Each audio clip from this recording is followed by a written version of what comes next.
On a débuté les travaux le 15 avril dernier, suite à l'obtention du permis de construction. Par la suite, on a débuté l'excavation, les travaux de structure de béton qui ont été amorcés rapidement et ont été complétés dans l'année 2013, début 2014. En parallèle, du moment qu'on avait des étages qui étaient décoffrés, on a amorcé les travaux de partition intérieure et les travaux d'électromécanique aussi à certains étages.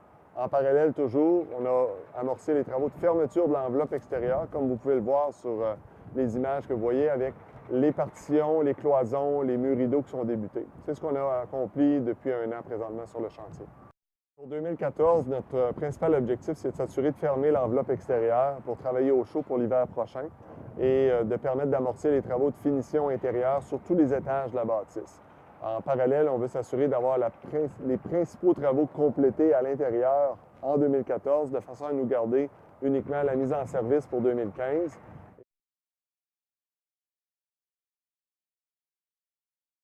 Donc ici, on se trouve au deuxième étage de l'hôpital, dans le secteur sud, dans un espace qui s'appelle le laboratoire de formation chirurgicale. Donc ici, on est tout juste au moment où l'espace est donné au corps de métier électromécanique. Donc, vous verrez au plafond les systèmes de gaz médicaux qui sont installés. Déjà, l'électricien a commencé à installer des systèmes d'alarme incendie, les conduits d'électricité. Puis vous remarquez aussi toute la grande fenestration qu'il y a à l'extérieur. Donc, c'est pour favoriser l'apport de lumière naturelle vers l'intérieur. C'est un trait commun de l'hôpital qu'on va voir à plusieurs autres étages de l'hôpital. C'est à peu près ça qu'on voit ici, à cet endroit. Ici, on se trouve à être au rez-de-chaussée, tout juste à côté de l'entrée principale.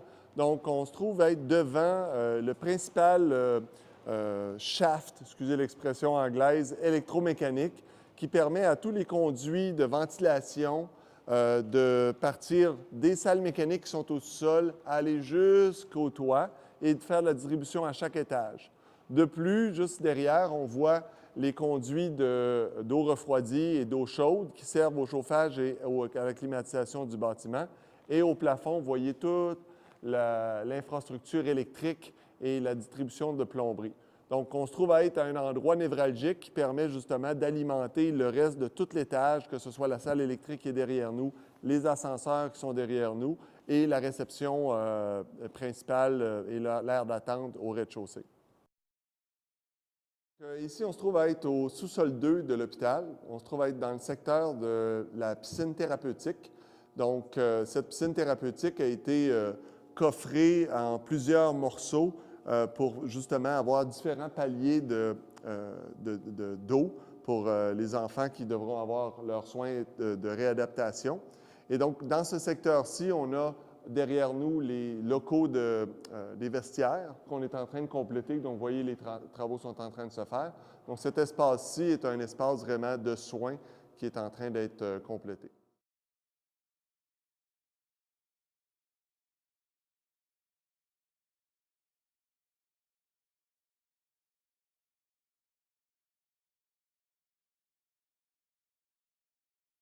Donc ici, on se trouve à être au sous-sol 1, donc dans le secteur des laboratoires cliniques. Donc on voit ici sur cet étage que les cloisons ont commencé d'être installées, on a des cadres de porte qui sont installés, on voit la ventilation qui est installée, prête. Déjà, on a commencé à tirer les joints, à m'installer du gypse. Donc on est essentiellement prêt à fermer les murs et installer le plafond dans un avenir assez rapproché.